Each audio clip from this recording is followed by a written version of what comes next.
Defense Secretary Caspar Weinberger canceled plans to go to Bohemian Grove in California this weekend because of the possibility of more flare-ups in the Lebanon crisis. But even without the Defense Secretary, the Bohemian Grove will not close down for lack of power.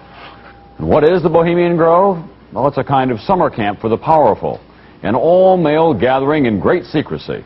More from Dennis Murphy. George Shultz, Henry Kissinger, and West German Chancellor Schmidt arrived by car.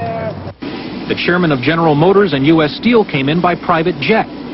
If you would look at the guest list over a period of 5 years, I don't think there would be anybody of any importance in America who was missing from that list.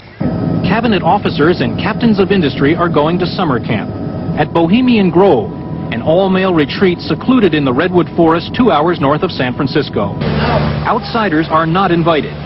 What's hidden away is a little bit of Boy Scout camp and a lot of fraternity hokum. There are rituals, bonfires, and the burning of effigies.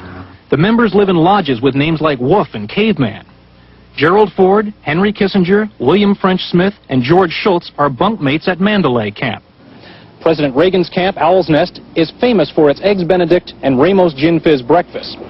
But for the most part, stories about what happens in these redwoods are hard to come by. A campground statue reminds Bohemians to keep their mouths shut about the Grove. I've heard a lot of good music there.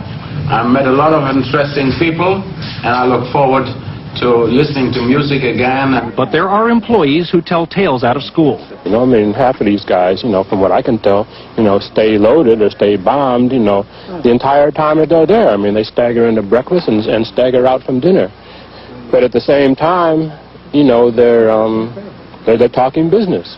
And sometimes those business talks send ripples far beyond the Grove. Sociology professor William Domhoff. Reagan and Nixon talked at length in 1967 in the Grove to decide who would go first in Republican primaries. While decision makers are cementing friendships, protesters outside the gate are keeping a vigil.